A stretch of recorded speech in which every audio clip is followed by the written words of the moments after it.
of seven. On this best of seven series of a best of seven series. Welcome to the Best of Seven podcast. Today we are joined by friend of the show, big time friend of the show. We're good enough friends. He gave me a free piece of exclusive merchandise. Brandon Maki, welcome to the show, bud. Thank you for having me. Really appreciate it. And like I said, appreciate you rocking the internal budget swag, dude. Anytime. The fans are demanding for it to go on sale. So it's time to sell some merch, I think, Brandon. Cash in on it. I don't know about that, but we're going to try to get some shirts out to some people on a limited basis to start, and then we'll go from there. There you go. Exclusivity is very, very important. Now, in today's episode, moving on, in today's episode, we're going to recap for the first half, the trade deadline. Sanders made some moves. NHL, there's some interesting moves in today's deadline. And then we're going to discuss a few other things SENS related. So firstly, last night, the Sanders, they traded defenseman Mike Reilly to the Boston Bruins for 2022 third round selection. Now, at the time, I personally wasn't a fan of it until we claimed Victor Mete. But now, since we claimed Victor Mete, I'm a fan of the deal. But before I go more into it, Brandon, what were your thoughts on that deal with Boston? It was about what I expected. Boston ended up being a little more active than I thought, which I'm sure we'll touch on later. But in terms of Mike Reilly, I knew the Senators probably weren't going to get a second round pick, or definitely not a first for him. As a middle pairing defenseman in a year, that's kind of a weak market just based on the COVID situation and everything. So I was happy with the return. Again, it was about on par with what I expected. Not brokenhearted that they decided not to re-sign Mike Reilly. That's not to say I would have been opposed to it. I think that it's a good way to give some young players a shot. Like you mentioned, Victor Mete, that was a fantastic waiver claim. I'm a huge fan of that. So the young players get a shot for the rest of the year, and the Senators will probably have to add another middle pairing option or two in the offseason. So with all that in mind, I think it was exactly what they were hoping for, and I have no qualms about it whatsoever. Now, I think the next deal that came like an hour later was a deal that not many people expected, because while we traded Braden Coburn to the New York Islanders for 2022 seventh round selection, I think many people were surprised at the fact that we even got a seventh round pick for Braden Coburn. I'm not trying to be a dick towards Braden Coburn. Listen, like, I'm sure he's a nice guy. He's won a cup. All the best to him. He's definitely better than hockey compared to Brandon and I, who are, he's definitely a better hockey player. But at the same time, he's clearly at the other end of his career. So Ottawa gets a seventh round pick from the Islanders. I personally like that deal. You get a seventh round pick, you get an asset for a guy that wasn't even playing on the team. But Brandon, what are your thoughts on that deal for Ottawa?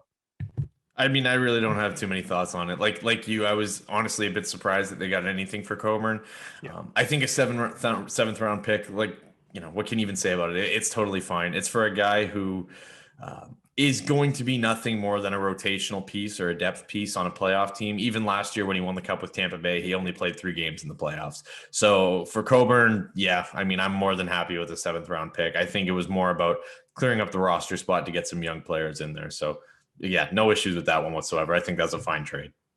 Now, as the clock winded down today, the Senators traded another defenseman. That's 3 defensemen in a span of 14 hours. SENS traded, and we're going to get to that in a moment with the Victor Mete claim, because in my opinion, Ottawa has very much improved their defensive corps while trading half their defensive corps. But before we get to that part of all of this, today Ottawa traded defenseman Erik Gudbranson to the Nashville Predators for a 2023 seventh round selection, and a guy with an awesome first name, as Brandon and I will agree, Brandon Fortunato. So Brandon, how are we feeling about having a Brandon in the SENS organization? And then as well, your thoughts on the Gudbranson trade.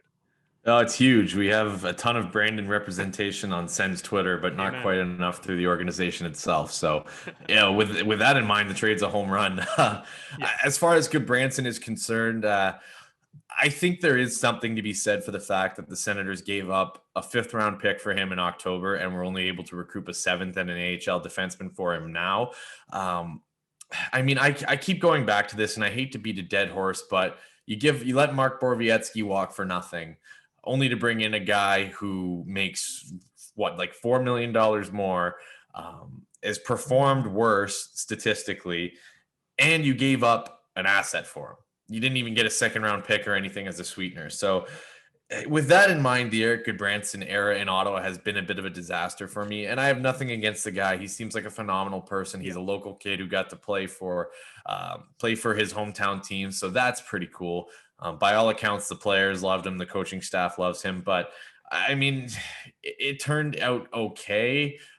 I just don't see how it benefited Ottawa in the long run. If anything, this trade feels like a lateral move.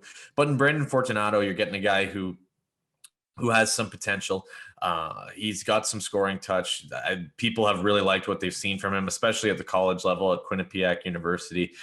And from there, he's gone on to have some success in the ECHL last season. Only 9 games in the AHL this year, so it's kind of hard to judge. But I would imagine that he's going to play a pretty sizable role on this Belleville team as soon as he gets there for whatever games they have left. So I think he'll be back next year and probably playing on Belleville's blue line. So you get an AHL defenseman out of it, maybe a guy who can eventually translate into a bottom pairing NHL defender or a 7th D-man. And a 7th round pick, it's obviously a throwaway pick, but the Senators have hit on those picks in the past, in the later rounds. And also it being in 2023, it is not much of immediate return for Ottawa, but at the end of the day, it's a pick that they're going to actually have a chance to scout, because this year has been notoriously hard to scout, and the 2021 draft class is weaker to begin with, from everything that I understand. So a lateral move all in all, but for a guy that you needed to move out and not have on your roster at the end of the season, I think it's totally fine. And the Predators get some defensive depth. They've got some injuries with, I believe Ellis has been dealing with some injuries. I know Borrow's still not back in the lineup yet. So it's good for all sides, I think. With the deal, what Ottawa's getting, it doesn't even matter about the return. Sure, you got Fortunato. He had 21 points a couple of years ago with Florida in the ECHL. You mentioned how he's in the AHL right now. He has a little bit of scoring touch here and there, but it's not even that. It's the fact that Eric Goodbranson, and you mentioned for a 5th round pick, we traded for him and we got a 7th round pick back. I'm fine with that. Like you just said, listen, we didn't trade for Eric Goodbranson for him to really play and be a top 4 defenseman. No, definitely not. Compared to the way DJ Smith deployed him, that was not his intention when he was traded. He was traded here for his off the ice leadership, his off the ice mentorship, and his character and his experience that he brings to the locker room off the ice to help mentor and to hit the salary floor, and on top of that to hit the salary floor. Exactly. So at the end of the day, the fact we even got anything back for Eric Goodbranson is frankly a miracle. Guy seems like a great guy, but he's in the twilight of his career, to be honest now, and I don't say that lightly, but he doesn't really bring much to your team except stuff off the ice. And when it comes to that, he's very valuable. So for Nashville, they're getting a guy who, can rally the troops, has been there before. Ottawa's getting a guy in Brandon Fortunato, like you said, who has some potential. He's probably going to be an AHL lifer, but we'll see. Hopefully I'm wrong.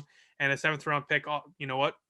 Ottawa has taken guys like Alfredson and Stone in the 6th round. So never count out the Senators finding somebody late in these drafts.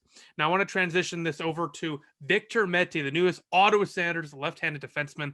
Today, friend of the show, sends in Sleeping Baker, on Twitter, Finnegan's Ghost, some people will call him, released some old tweets from Victor Mete. A lot of good ones. So I'm already a big fan of the kid. This guy's 22 years old. He's an RFA. He's 5'9", but he brings a lot of potential top 4 defenseman as well to the team. So there's a lot to like about this claim. And Brandon, why don't you go first and discuss why you're excited about Victor Mete being an Ottawa Senator? I tweeted as soon as Montreal put him on waivers that the Senators should absolutely be putting in a claim, especially if they were moving out guys on the left side like Riley and Coburn. He's not a world beater by any means. He has had some kind of struggles across the early part of his NHL career. There are some folks that'll contend that he was rushed into the NHL too early as a 19-year-old.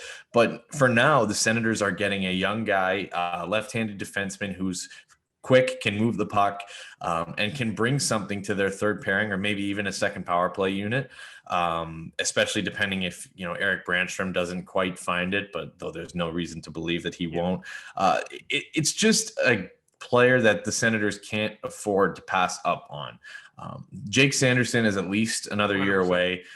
Now Coburn and Riley are gone. So your options on the left side before this claim happened were Thomas Chabot, Eric Brandstrom, Cody Golubeff, and Ollie Alsing. who has yet to play an NHL game. Yeah. So I think for Ottawa, it is a low risk, high reward venture. And on top of that, Mete is a restricted free agent at the end of the year. So the Senators do maintain contractual control. Even if you bring him in and he falls off a cliff, like he has the worst end of season stretch you've ever seen, you can let him walk for free and not worry about it. Or you can maintain his rights and trade it for an asset if you can. I think they bring him back. I think he's at least part of the rotation next year as far as the blue line is concerned. But I'm a big fan of the move. Like I said, it's not a player that the Senators can afford to take a pass on. I didn't expect them to claim him, to be honest with you. I thought maybe he didn't quite fit into what they were trying to do size-wise. And, you know, they just haven't really claimed many guys off waivers in the past. So I really like it. I'm anxious to see how he performs tonight against Winnipeg and the rest of the season.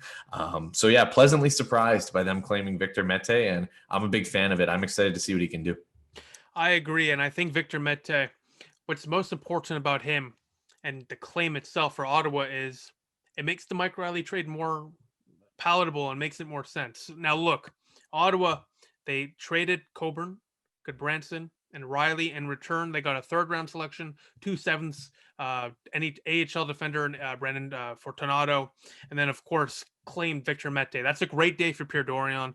And Victor Mete, like you said, 22, he's an RFA. You can dump him if you need to. You can re-sign him if you want to. You basically have numerous options with Victor Mete. So there's no tie to Victor Mete, and the ceiling is so high, you have to take a shot here, and they are. And with Victor Mete, like you said, tonight, he's making his SENS debut right away against Winnipeg tonight. It's Monday night.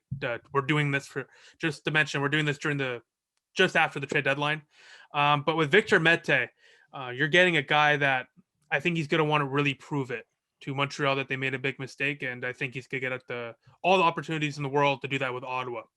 Now, I want to transition this further now towards the National Hockey League as a whole. Up here, we're here in Canada. We don't really look down south right now. We're kind of focused on the North Division, but let's take a focus down south because there were some interesting trades. Firstly, Taylor Hall to the Bruins. Didn't even get a first-round selection. How do we feel about that? I get what people are saying when they say that, you know, Hall's having an off year. But if you look at Nick Foligno commanding a first-round pick, and I love Nick Foligno, you know, even back to his Sudbury days, you know, growing up in the same hometown as him, like he's a phenomenal dude, and he's a perfect fit for what the Leafs are trying to do. So, I mean, if that guy gets a first-round pick, though, and Taylor Hall, who's a previous Hart Trophy winner, and in spite of what's happening this year, is an elite winger who's dealing with some all-time bad shooting luck. I don't get it. I don't understand how Buffalo has managed to completely bungle this situation at every turn. Like, we in Ottawa have had to deal with some tough times over the past few years, but nothing compares to what's gone on in Buffalo. 18 losses in a row. It's embarrassing. Well, that's just the least. That's just the least of it, right? Like, if you look at their ownership situation, if you look at their executive, there is nothing going right. They can't hire a good GM. They can't hire a good coach. Their owners don't appear to care. Their best players have either been hurt, not performing, or both. Yeah. They don't have a deep prospect pool like Ottawa does. Dylan Cousins is a stud. But from there, like, things really fall off. Like, Casey Middlestat has not been what they need. There's just not a whole ton to be excited about in terms of Buffalo Sabres hockey. So that little rant aside, I mean, they got a good player in Bjork, a good bottom six player. Yeah. They got a second round pick. And the Bruins are, you know, my dad is a huge Boston Bruins fan, and he was pretty annoyed through the earlier part of yesterday about how inactive Don Sweeney has been, especially not acquiring a David Savard type player when they've had so many injuries on defense this year. So the Riley trade I liked for Boston, but the Hall trade, I mean, I love. You plug Taylor Hall onto that second line with David Krejci and probably Craig Smith. I mean, that shooting luck's going to go away pretty quick. Oh, yeah. He's going to start producing right away.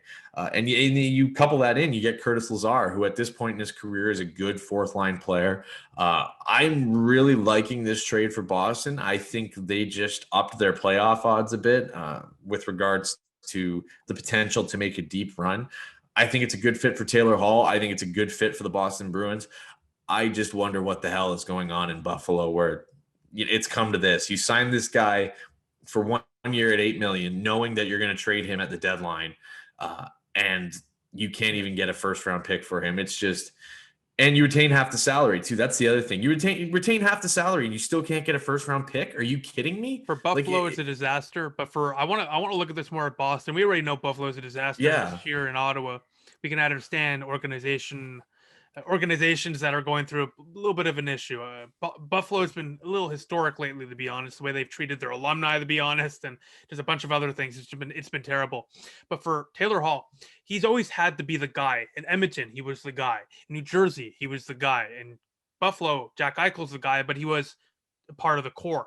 Now in Boston, the big three in Marchand and Bergeron and, of course, Pasternak are going to overshadow Taylor Hall. I'm sorry, that's the truth. So now Taylor Hall can play in the shadow, and maybe he can go back to his form with less pressure on him. Yeah. We've seen that many times, so many times in the NHL. I would not be shocked if all of a sudden Taylor Hall starts tearing it up like he did originally when he was a rookie with Edmonton.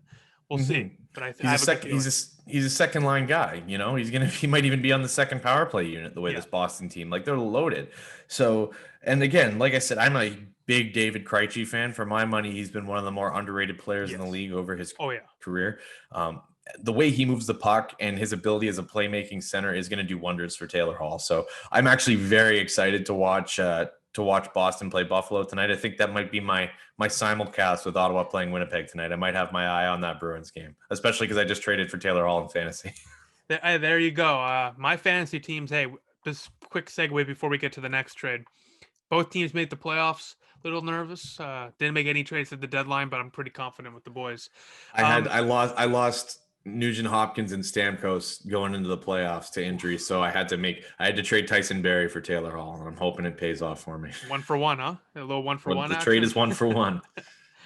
Oh man, let's not bring up those memories. That's a little PTSD there. Next trade actually was a bit of wizardry by new general manager Detroit, Steve Yzerman, which makes me very worried to be in the same division as Steve Yzerman. Firstly, he has a connection with Ottawa, so there's no chance he ever comes to Ottawa. But hey, there's definitely, if you think about it, it would make, theoretically, there's a chance, but even though there's no chance. But anyway, as long as Pierre Dorion never tries to trade with him, don't care. If I'm Eugene Melnyk, I'm blocking that number for Pierre Dorion. Do not pick up the phone to Detroit. This guy is a wizard. He turned Anthony Mantha into a first rounder, a second rounder. Jacob Vrana, who can potentially be a second line forward, his potential second line forward. Panic, solid bottom six guy. All for Anthony Mantha, who's a solid player, but a second rounder in Vrana at that point would have been enough, in my opinion, let alone Panic in a first. This is a wild trade, and Steve Yzerman once again shows that he's a wizard. And Brandon, I can tell that you have a lot to say here. So what do you have to say about this one? I don't think it's a total runaway victory for Detroit. I think anytime you get more assets, you're more likely to come away doing better in the trade. I mean, you just look at how the Carlson trade aged, right? Like, Ottawa got a ton of assets, but they didn't look like anything. Meanwhile, that turns into Josh Norris, Tim Stutzla, and Rudy Balcers, who should still be in Ottawa, but I digress. But yeah, like, it's not. the thing about the Mantha situation is, when the trade first came through and it was Jakub Vrana and Richard Panic for Anthony Mantha, I was like, that's a pretty good deal for both sides. I mean, if you look at Mantha and Vrana, their numbers are pretty similar. So throwing Panic in there is like, seems like a good sweetener for Washington. But then you toss in a first and a second. It's like, what else did they get? It's just Anthony Mantha. But in saying that, Anthony Mantha is a player with a skill set that when he goes to Washington, I could see his production picking up dramatically. Just being around the talent that's on that team and the depth that's on that team is the big thing. Those are not luxuries that he enjoyed pretty much anywhere in his time in Detroit. So being surrounded with a supporting cast, I think that Washington could get the level of production out of Mantha that they paid for. Now, in saying that, if you're looking for a team who is better suited to come out of this trade the winner, right now it's far and away the Detroit Red Wings. You get a bona fide top six forward, a really nice depth option, a first and a second, like banana lands. But I think Mantha had the potential to pay off in spades for Washington. And this is another thing. Like, I hate to go back to the Foligno thing again, but there are a lot of people who thought they gave up too much by giving up a first and 2 fourths to get him. Toronto, of course. Yeah. But you're a team in Washington and in Toronto who you're going for the Stanley Cup this year. And I think what Tampa Bay showed teams last year is that if you go for it, then go, if you're a team that's in the hunt, go for it. Go all in. The Panthers did the same thing. They gave up a pretty good haul for Sam Bennett. But it paid off for Tampa last year, right? They gave up first for guys like Barclay Goodrow and gave up a ton of assets for Blake Coleman. So I think, and it pays off in a Stanley Cup. So I think teams are seeing that and they're saying, well, a pick is a pick. We might hit, we might not. But if we get a Stanley Cup, nothing else matters. Yeah. So I think it's the same approach that Washington's kind of going with. They know they have a team this year that is good enough to win. I think they're good enough to win. For sure.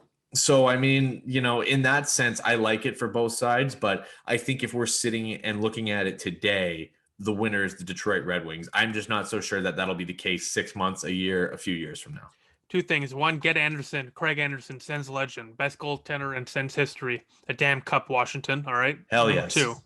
Number two, I think Anthony Mantha could be a great player on Washington. And I agree. Him being insulated with ×5 talent compared to what he had in Detroit is incredible.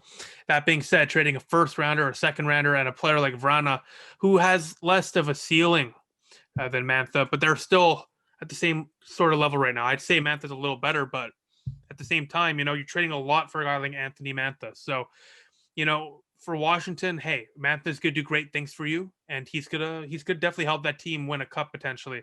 But for Detroit, who's in a rebuilding stage, they got a young player in Vrana, a depth player in Panic who they can flip for a third or second rounder potentially in a year or two.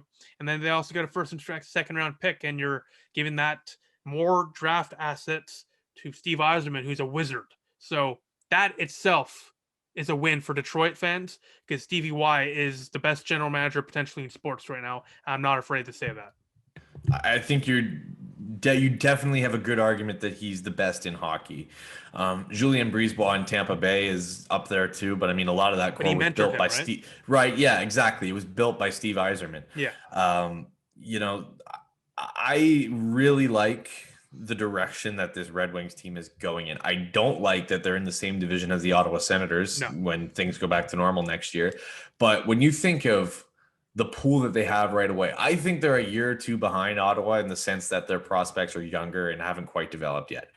So whereas guys like Drake Batherson and Tim Stützle and Josh Norris have taken steps this year, and Eric Brandstrom, you can throw him in that mix too. Detroit is still waiting on guys like Mo Seider and Philip Zadina and players like that to kind of figure it out. But they are building the foundation for a team that I think could very well be a juggernaut. I like what their mentality is in building the bottom 6. I like what they're doing in terms of the blue line. I mean, they've got their captain in Dylan Larkin. That's a team that's going to be a problem 3 to 5 years from now. That's going to be a team that's in the mix. So especially with the boatload of assets that they're recouping for everything, I really like Yzerman's approach. But again, if we're looking at it right now, if you're a Washington Capitals team that's going for a Stanley Cup this year in one of the last years of Alex Ovechkin's prime, and I'm sure he'll re-sign with Washington next year, but that's a guy whose contract's up at the end of the year, if I'm not mistaken. So I wouldn't be worried about that if I'm a Washington fan. Yeah, but you got to go for it, right? And that's what I'm saying is you want to prove to this guy that you're in it to get him another Stanley Cup and help him hit that historic goals total. So I like it for both sides. Again, I'm a broken record. I think Detroit sits in a better position to win the trade right now, but it's going to take time to see how this thing fully plays out to really appreciate who got the better of who. If anyone did, it could just end up being an even transaction, right? Is there any other trades you wanted to discuss before we move things forward? Is there anything that jumped out to you? Because it was a pretty quiet deadline. So. Yeah, well, what are your thoughts on the Foligno deal? Because I mean, we know mine, and I love it. I love Nick Foligno. I mean, we don't love the Leafs in Sens land here, but looking at it objectively, I'm like, if Nick Foligno and Jason Spezza and Joe Thornton win a Stanley Cup together, be hard for me to not take a little bit of pleasure in that. I'm gonna get canceled for saying that, but it's true, right? Like you got some of the most lovely. The trade will be worth it if we get one Foligno jump in Toronto. If we get one I Foligno think we jump, will. then it will be worth it. No, but in all reality, for Toronto, they got to win a playoff series. So they're going to do everything they can. They haven't won Jack S. I'm not going to say the word. They haven't done anything in the last 4 to 5 years. Okay. They haven't done anything since 2003, 2004. So 2004 when they knocked the Sens out. Yeah, exactly. So for Toronto, yes, they're getting rid of a first round pick. Good. This team needs to start doing something. You know, Yes. like what are they waiting for? They got Matthews going insane, scoring goals left, right, and center. Marner's playing unreal. William Nylander is getting crapped on for no reason. This guy's still a stud. This team is well gelled. Jack Campbell stopping pucks for them. Hopefully he can keep on doing that. Their defense well-rounded now. Nothing crazy for them. It's a stable game.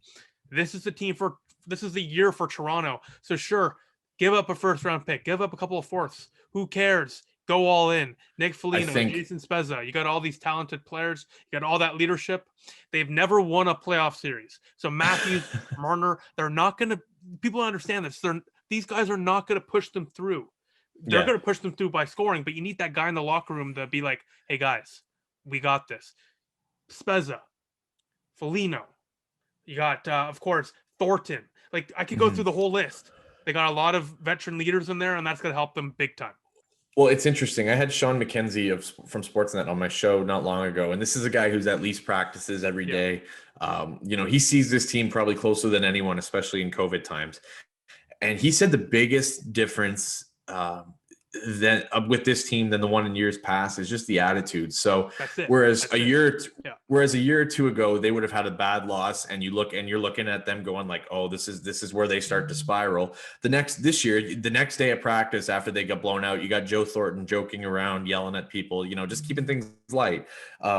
And it really does sound like these vets are what's going to make the difference. I mean, this is the first year, in all honesty, even goaltending aside, I'm looking at Toronto and I'm going, oh, that team is a problem in the playoffs. That's it. This is literally the first year I'm like, if Toronto won the cup this year, and I hate to say this, but as a journalist student, I got to be objective. And at the end of the day, this Toronto team is pretty good. And my point is, like you just said, sure, Matthews and Marner are going to score the goals, but they're not going to get you far because they don't have that experience. They don't have that.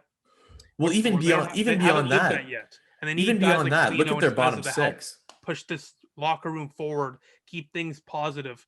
And that's, if one playoff run is all going to take, in my opinion, if they go to the conference final with Foligno, Spezza, and whatever, Matthews and Marner, these guys are going to learn so much. And then moving forward, they're going to be okay. But they need to get that experience, and desperately, because it's ridiculous. This team has been cup contenders for 4 years now. They haven't won one playoff round. So well, look at how much better they are defensively in their bottom six now, right? You bring in Nick Foligno, who's one of the better checking forwards in the league, better penalty killers. You add him to Spezza, Thornton, Kerfoot, Hyman. I wouldn't want to see them in the playoffs right now. The issue is with the cap hit not going up really the next 5 years. Like we've said multiple times, this is the year. Next year they have to trade a lot of people. So it's this year or nothing. And actually, good segue. Jack Campbell, future starting goalie for the Toronto Maple Leafs. What do you think? I don't know. It's tough to say. 11-0 is no small feat, and I know there have been nights where the team has bailed him out, like the other night against Ottawa. I mean, giving up 5 goals, you probably don't deserve to win as a goaltender. But having said that, everything the guy has battled through, like it's been well documented what he's gone through off the ice. And even this year, his injury history, like he hasn't been healthy this whole stretch this year, at least not completely. So, I mean, I look at it like we know how volatile goalies are. So I think he is at the right time where he could get hot and he could ride this team to the Stanley Cup. I really believe he could. Like another Binnington situation potentially, huh? Yeah, exactly. And the way the team is playing in front of him too, they're playing inspired. They clearly love playing in front of him. Yeah. But we could also see a situation where we get to the playoffs and Freddie Anderson comes back rested and is just lights out, you know, like after having whatever it ends up being, like 2 months off, because he won't be back until playoffs. Yeah. So So from there, like you have good options. Even a guy like David Rittich, who they picked up yesterday, like the Leafs have options in net. So to answer your question, is Campbell their guy? I don't know. I think for right now he is. And I think that could carry over into the playoffs. But for the first time in a while, the Leafs have the good kind of goalie controversy where you have three guys that could realistically carry you deep into the playoffs. I think it'll end up being Campbell or it'll end up being Anderson. But if you're asking me right now, I'm saying Campbell. Yeah. I'll say one thing. I disagree with the Riddick thing. I don't think he can take you far in the playoffs, to be honest. I think he's a good goalie, but he's not going to take you far in the playoffs, in my opinion. He's too inconsistent. But Campbell and Freddie Anderson for sure. That being said, Freddie Anderson's gone after this year. He's not going to be a Toronto Maple Leaf next year. There's no way they can keep him. And I think for a team like Toronto, what they should have done, if especially with Buffalo, Linus Ullmark, that guy is the next star goaltender in the league, in my opinion. He's very underrated. He's carrying that Buffalo team, which is terrible, and giving them wins. So a team like Toronto should be looking at a guy like Linus Ullmark and be like, okay, Jack Campbell, he could potentially be the next Linus Ullmark. Chris Drager, he could potentially be the next Linus Ullmark. So, for Toronto, they got to look for a younger type of 1A, 1B situation, and I think Jack Campbell certainly could be a part of that. But yeah, it's really intriguing, and I look forward to seeing what Toronto can do in the near future with that goaltending position, because like you said, this is the first time in a while that they've had a positive goaltending controversy. Now, like you said earlier, when we're speaking about Victor Mete and tonight's game against Winnipeg Jets, we're getting an interesting pairing on the second pairing for Ottawa, with Eric Brandstrom being paired with RTM Zub. SENS Twitter is going to go nuts tonight, unless they do bad, and then they're going to be very quiet. But if they do great, SENS Twitter is going to be parading about this. So I'm personally on SENS Twitter, and I'm speaking to myself there too. If they suck, I'm going to be very quiet. And if they're good, I'm going to make sure you hear about it. But what do you think, Brandon? What do you think about this exciting pairing?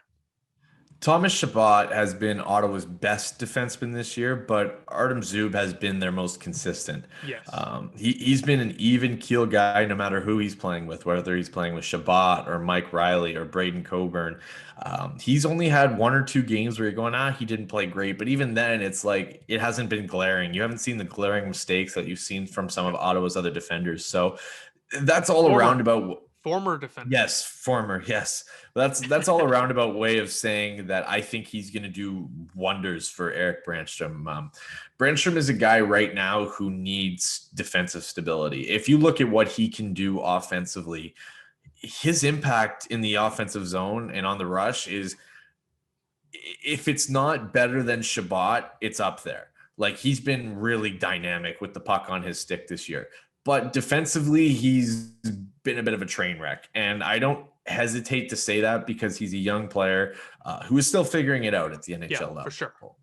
So, like, that's not a bad thing that he's not good defensively. It just means he has more growth to do. So I think Zub will kind of stabilize him in that sense. And we'll probably see a better Eric Brandstrom for it. And if we don't, that's okay. Like, if he spends some more time in Belleville this year, it's not the end of the world. I know fans aren't going to love that, because at the end of the day, he does need to be playing some games. But if this kid's just getting caved in on a nightly basis defensively, then let him go down where he can dominate, where he can handle himself a little better and come back next year. So I think Eric Brandstrom is going to be a full-time player on the Ottawa Senators roster next year. But for right now, that status is a little bit in doubt as far as the rest of the season goes.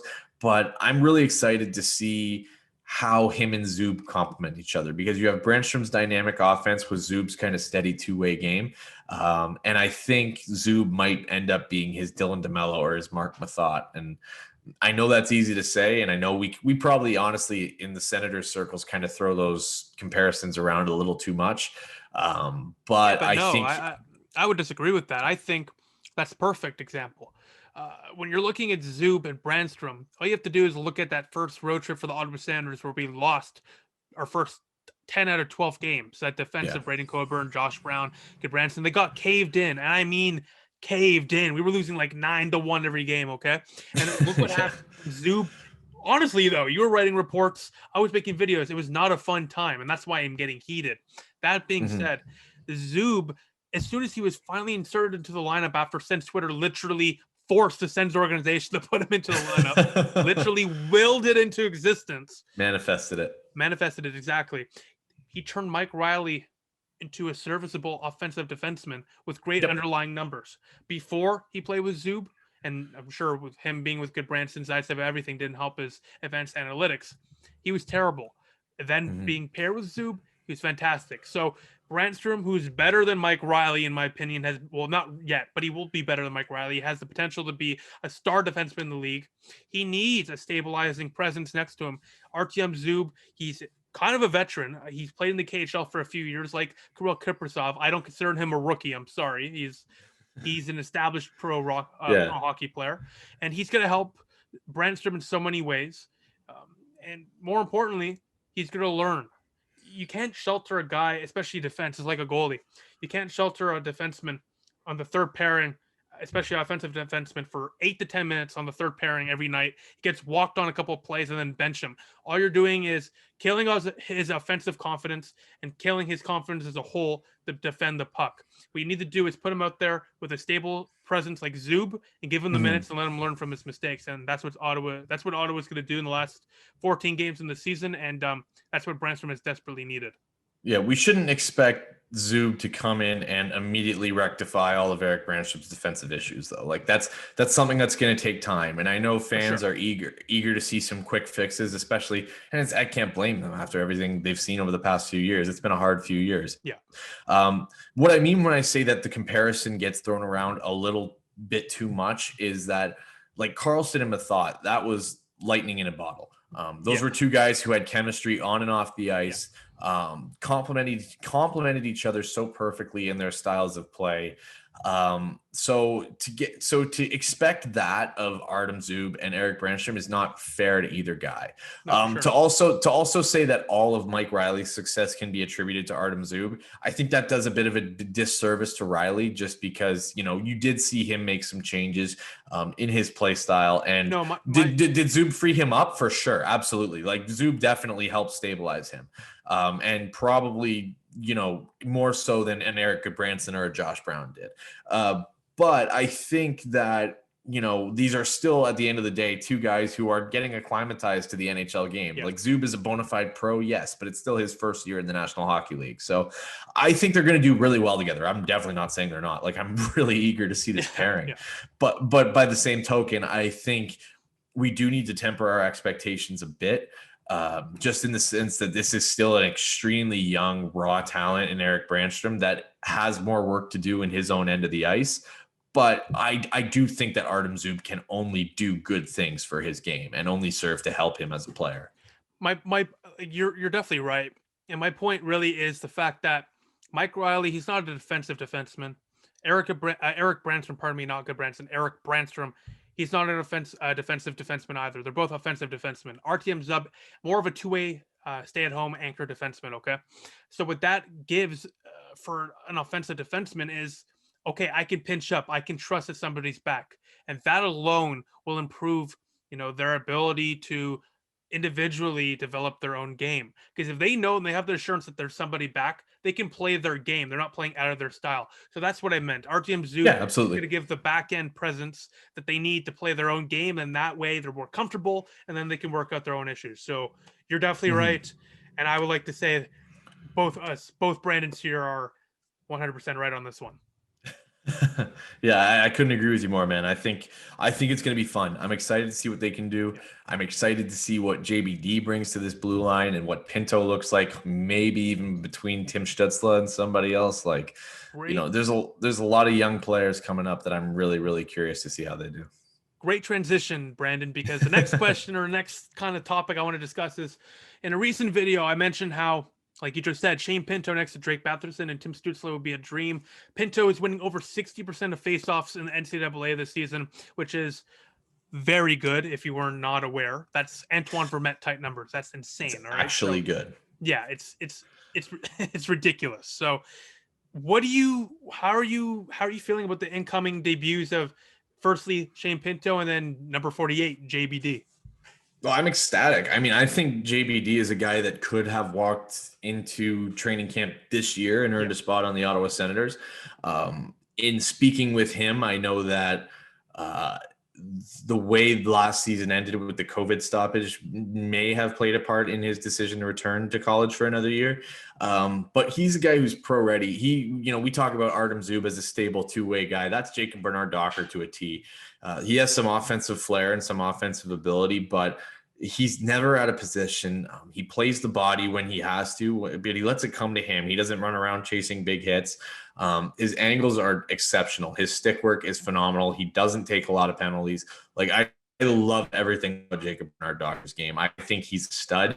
I think he could end up as a top pairing guy on the right side, which is what you come to expect out of a first rounder. But I mean, I really do believe that Bernard-Docker has that kind of stealing. And as far as Pinto goes, he's an interesting one. The comparison to Patrice Bergeron has been made, and I don't want to put that on him because I don't know if he'll ever reach that level of talent. But Pinto, in a sense, reminds me of a modern sort of Mike Fisher type player, a guy who will probably score between 20 and 30 goals a year, be solid defensively, maybe less of a physical edge, good on faceoffs, reliable in his own zone, especially in the later part of his career. Pinto probably has a little more in the way of dynamic offensive ability. But having said that, it is tough to compare those guys just based on the eras they played in. But the larger point I'm getting at with Pinto is I think as of right now, he's going to be a solid middle six option. If you play him with guys like Tim Stützle or even guys like Batherson, I think that is only going to serve him better. I think you're going to see his production go up with skill when he plays with skilled players. But ultimately, you're getting a guy who's going to be sound defensively, fantastic on faceoffs, maybe a little bit of a Colin White 2.0 in the sense that Pinto could potentially bring a bit more in the way of speed and skill. But I could not be more excited to watch either of these guys. Like when they do probably get in the lineup later this week, like I'm really, really excited. I watched a ton of them at UND, and I've watched them both at internationally and at the World Juniors, and can't say enough about either player. And they're both great people too. So really, really excited to see them as part of the Ottawa Senators. JBD, I have slotted in. Honestly, my defensive pairings would be Shabbat with JBD. Second pairing, Brandstrom and Zub, and then third, Mete and Zaitsev. So having JBD on the first pairing in my projection anyways, to have him on the first pairing, I think some people would find that crazy. But like you just said, JBD is a rare type of prospect where he can settle in and play top line minutes right away in the NHL. And I think many analysts would agree that you can't just throw him into the fire, but he could handle it at least. And he definitely could handle it. Now, definitely you should transition him slowly. All I'm trying to say is if he played top line minutes with Thomas Chabot, he can handle it. And that's how good of a player he is. He could get there quickly, right? Like that's what you're saying? Yeah, that's what I mean. Like he's so good that if you threw him out there with Chabot right now, trying to get some chemistry and trying to test it out, I think he would do well and he wouldn't really struggle. He would struggle a bit, but he'd be okay. He's that good of a player, in my opinion. He's that serviceable. Shane Pinto's a little different. I think his ceiling is higher. I think Shane Pinto could potentially reach a Bergeron, Scheifele type of level. I also think he can, cap out at more of a middle six type forward. It really depends on how he adapts to the NHL game. The good thing about NCAA is it allows you to develop your physicality game and allows you to play against bigger men. Junior hockey, like CHL doesn't allow you to do that. NCAA does. You're playing against older men. So Shane Pinto as a center needs to be able to be physical, and he already has that. So I think he has an advantage when it comes to physicality part of his game. And I think that's why I think his ceiling's higher. And that's why I think he has a big chance to be a top six center next year with the Ottawa Senators. Josh Norris, I think, is Kyle Turris 2.0. Now, hopefully Shane Pinto is the number one center that Ottawa has been looking for years. Unless Tim Stützle is. Which I think that's coming maybe as soon as next year. This is obviously speculative at this point, but I think if you're rocking with a core next year of Tim Stützle, Shane Pinto, Colin White, and Josh Norris down the middle, like you're doing pretty well. Yes. Norris has even shown shades of being. I think he has the potential to be that kind of 1B type of center, like Kyle Turris. Yeah, like a Kyle Turris or even like a Logan Couture in San Jose, right? So I really, really like what I've seen from him so far. I think the plan is to play Tim Stützle at center, and I don't think people should be fooled by him playing on the wing this year. Everyone's saying move him to center now. Like, relax. Like, the Senators have some good young centers.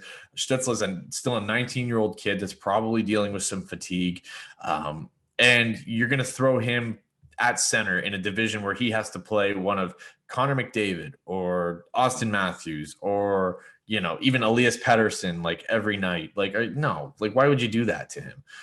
Ease him into it next year. Like, give him an off season to get bigger, bulk up a little bit, get a off-season training program where he's practicing and preparing to play center, and you go from there. And, you know, if it doesn't work out, you can always transition him back to the wing. So I think their main center core involves the guys of like White, Pinto, and Norris. Don't know how much of a future Logan Brown has left with this team, but that's here nor there. But yeah, I think Stützle is their top line number one guy long term. Two things. One, breaking news: Julian Edelman just officially retired. So respect to a Jewish football legend. Absolutely. I'm a 49ers fan, but big respect, and best of luck with him in his retirement. Now, that being said, with Colin White, like you said, you think he's the future of part of the future in center. I think for the next 2 years, yes. But after that, no. I think he's going to be transitioned to the right wing potentially, with a Ridley Gregg being brought up and a few other prospects being down there that could potentially play a center position. I think White will be transitioned to a wing role. That being said, though, with Igor Sokolov coming up, Vitaly Abramov coming up, I could fully be wrong. But, I could fully see Colin White being transitioned to a wing role, because I don't think they want him in the third line. I'd be fine with him in the third line, but I think he has good offensive potential. And I think him in the top six would be great. But hey, if Colin White's our third line center of the future, sign me up. I'm very okay with that. Mm-hmm. I think as far as White is concerned, his defensive impact is going to outweigh his offensive production. And that's not knocking his offensive production. The guy can score. He's really good at finding open teammates. So I think you could be onto something there where a Ridley Gregg could come up and play center, or even a Mark Kastelik eventually. Sokolov coming up too. I think White, a free agent. Yeah, I think White is in this for the long haul unless they trade him eventually. But I mean, you're spot on when you say if Colin White is centering your third line or your fourth line, especially 2 years from now, like, you're in good shape. And that's the thing, right? With the depth that the Senators have in their young players and their prospects. I mean, there are these questions of who's going to play where, if and when Ridley Gregg comes up, if and when Sokolov comes up. Sounds like Alex Formenton has cemented himself as a full-time NHL player, and rightfully so. So, yeah, I mean, it is interesting to speculate. I think White is a core member of this team, but with the depth that they have in their system, like, nothing would surprise me at this point. Speaking of depth in the system, the goaltending depth in the Senator system is second to none in the National Hockey League. They have numerous potential starters. Leevi Merlainen is in Finland right now. Matt Stogard's in Denmark right now. You have Matt Murray, who signed on a 4-year, $6.25 million deal. Gustafsson, Hogberg, Forsberg, Joey Decord. So I'm going to go out on a limb here and say Hogberg and Forsberg will not be goaltenders of the future. No disrespect to them, just not good. That's just likely not going to happen. They're a little too old in their careers. But I want to discuss Joey Decord, Philip Gustafsson, and Matt Murray. Those are the three presumptive goaltenders that are going to be battling for a spot in next year's camp. Who makes it and why? And do you think Ottawa tries to get rid of Matt Murray very soon? I don't think they try to get rid of him. Maybe if a new GM comes in the offseason and something changes, that's a possibility. But I don't think they're attempting to move Matt Murray. I don't think they protect him in the expansion draft. I think he gets exposed to Seattle. So if he gets claimed, then he gets claimed. Doubt he will. Would shock me if he did. I don't think he will. No, not with that contract. But to answer your question, as far as training camp is concerned, I actually wrote a piece on the Senators goalies not long ago, and what I settled on is Matt Murray is going to be in the mix. I mean, you're not paying him a $25 million contract to sit in the press box or to back up. So I think Matt Murray, and I still think Matt Murray will figure it out. Hopefully, I think so. Yeah. I'm still hopeful in that regard. I think Joey Decord is the number 2 goalie coming out of camp next year. and that's not a knock on Philip Gustafson. I think Decord is more pro ready. Yes. And the other part of the equation is he's older. So with Gustafson, he's 22, I think. So there's no reason to rush him. Decord has a little bit more pedigree. He's a little bit more seasoned. And from what we saw, not that Gustafson wasn't fantastic also, but from what we saw flashes of a guy that can compete for a starting spot in the NHL. So I think Murray and Decord battle it out next year. And there's nothing wrong with having Gustafson and, Kevin Mandolese or even whoever, like Matt Sogard or Merrilainen or whoever, come in and hold the fort down in Belleville. I think Gustafson and Mandolese will probably be their Belleville guys next year. Don't know what's going to happen with the ECHL situation. As it currently stands, the Senators don't have an ECHL affiliate with the folding of the Brampton Beast. Yeah. So I think that if and when they do find another ECHL team, because I would imagine that they will, then you'll probably see guys like Matt Sogard and Merrilainen or whoever else down there. And I would expect that Mandolese and Gustafson are the guys in Belleville next year. So all of that is to say that Matt Murray and Joey Decord will be the goaltenders for the Ottawa Senators next season, barring some unforeseen circumstance. I can see that for sure. Mandolese and Gustafson in the AHL makes sense. Murray and Joey Decord makes sense in the AHL next year. That's assuming, of course, Seattle doesn't take Joey Decord. Knock on wood, they don't. ECHL, ECHL, regardless of if we have an affiliate or not, I don't think Levi Merlanen will leave next year. I think he'll probably stay in Europe for another year. But Matt Sogard, he's a guy that's definitely going to come over here. I know that's basically been confirmed by Pierre Dorion already. So he'll be signed here after his Danish playoff run is done. And I think that'd be great. That's sort of like how Hogberg started out in Brampton too. So that'd be good. With Matt Murray, listen, he's getting a lot of work right now with Zach Burke, the new SENS goaltending coach. We hope the best for him. Listen, not only because he seems like a good person and we never want to wish anything bad on somebody, but also the Senators put a lot of money into this guy, and for both parties, it would be better if it worked out. So hopefully he can get things figured out, and we look forward to seeing him very soon. Now, we already spoke with the forwards and the young forwards that we have here, so I'm not going to really touch up on that enough. Again, I want to really discuss about who assembled that forward group, and that would be Senators general manager Pierre Dorion. My question for you is Pierre Dorion the right general manager to take us to a cup championship? You're ending off with a hard ball, eh? Yeah.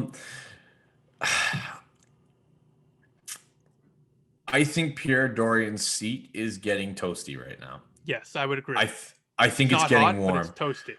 Yeah, I mean, if you look at what has happened this season, and people are not going to like me saying this, but throwing the cup across the press box after the loss to the Maple Leafs and firing a goalie coach mid-season after you only got, 13 games of Matt Murray, something is going on, I think. I think there are some pressure.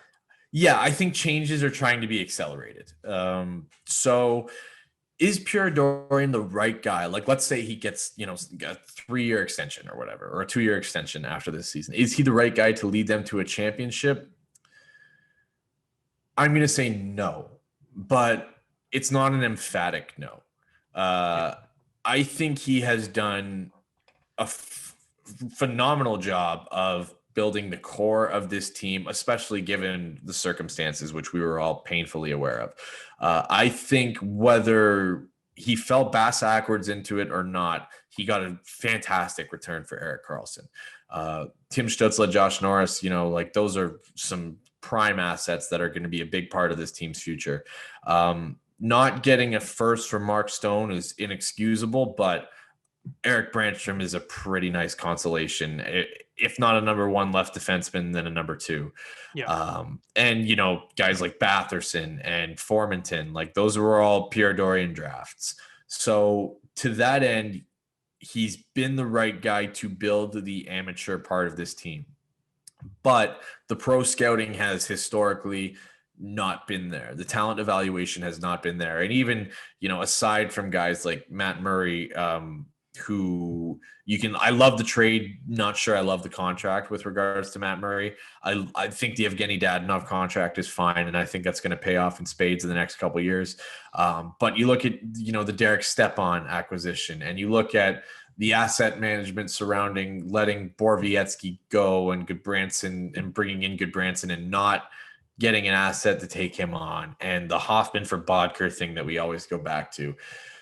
I don't have enough faith in Pierre Dorion's pro scouting ability and asset management capabilities to unequivocally say that he is the guy to lead the Ottawa Senators to a Stanley Cup. But that's not to say I know who is. I don't know if there is someone that can lead this Ottawa Senators team to a Stanley Cup, because it's hard to win the Stanley Cup. But if we're talking based on pure resume right now, I don't think Pierre Dorion is the guy. I don't. I love what he's done in building the core through the draft and through, capitalizing on expiring assets for financial and draft capital, but don't have enough faith in his ability to make trades and sign the key free agents that the Senators will need to win a Stanley Cup. What many people, not you specifically, but what many people fail to recognize with Pierre Dorion, and I know you have recognized this before, so once again, I'm not specifically calling you out, but Pierre Dorion has the smallest front office in the National Hockey League. They have literally no scouts. They have no front office personnel except a couple executives and assistant general manager. And this is a rookie general manager who has only been a general manager for a few years, and he has no one in that management group that has had any experience as a National Hockey League general manager. So with that being said, many general managers in this National Hockey League and sports as a whole have the benefit of learning and growing with a fellow assistant general manager, president of hockey operations, assistant general manager. Pierre Dorion was blessed to be with the late and great Brian Murray when he was starting off his career with the Ottawa Senators. Pierre Dorion needs another assistant general manager. Pierre Dorion needs the president of hockey operations. Pierre Dorion needs an adequate front office. So he's made some great trades. He's also made some bad trades. The Bodker trade is terrible, and there's many other examples of him making bad trades. So yes, his pro scouting is bad too, but you put thousands of responsibilities on one guy with no outcast of support. Yeah, of course, the results are not going to be as good as possible. So if we sign him right now to a 5-year deal, I would be upset. But if we gave Pierre Dorion another 2 to 3 year deals, I'd be okay with that, because he has built this core, he's built this young group, and he deserves to at least give it a shot at the playoffs before he's released. Yeah, and he's done good things, like getting Thomas Chabot signed to an 8x8 deal is fantastic. I think the Colin White trade is going to the Colin White extension is going to smell like roses very soon. Yeah, I would agree. Brady Tkachuk's contract negotiation is going to be telling. Yes. And I think that'll play a big part in any of the offseason changes or lack thereof that the Senators make. I don't know if they want to bring in a new GM to negotiate with Brady Tkachuk, but I also don't know that they want Pierre Dorion to negotiate with Brady Tkachuk. You just don't know, right? Yeah. And again, I'm not knocking Pierre Dorion in that sense. I don't know what the direction of this team is in the eyes of Eugene Melnyk and the people making decisions. But has Dorion done a bad job? No. I don't think he has. He has in some aspects, and he's done a really good job in others. I just don't have the faith in him to sign him to an extension this summer. I'm not saying the Senators shouldn't, but if you're looking like, if this team is supposed to take the leap next year, I don't know if this is the guy they take the leap with, but who knows, right? Like, this is the Ottawa Senators. Literally, nothing would shock me anymore. Like, nothing surprises me anymore. This team is a movie. Very well put. And all I'll say, like I've said in multiple of my previous videos, Ottawa needs to rebuild that front office. And it doesn't matter who you put in that general manager's chair. If you don't have a better front office than what we have right now, the results are going to be the same with different player names. So yeah, you got to build that front office, or else nothing's going to happen. Besides that, Brandon, it's been an hour. It's been a pleasure. This Saturday, you can catch Brandon and I for a 3 p.m. exclusive pre-game show on Sens Talk on youtube.com/Sens Talk before the Montreal Canadiens Ottawa Senators game. We're gonna have a pre-game show, plenty of content in that. My producer's putting out some cool things, so stay tuned for that. We're gonna have chats, interactive stuff, you name it, so be there. And Brandon, why don't you tell the fans, besides to come on Saturday at youtube.com/Sens Talk for our pre-game live stream show, why don't you tell the fans where they can follow and read your stuff? You can follow me on Twitter at Brandon Maki _. All the writing is at silver7sens.com. Also do some more general sports and hockey writing on my Substack, which is just maki.substack.com. And the podcast is, of course, Internal Budget. New episodes mostly every week. I didn't get to one last week because of exams. There we go. There's the love. I love you repping the swag. And thank you for having me, man. It's a blast as always. And I'm looking forward to Saturday. Pleasure, man.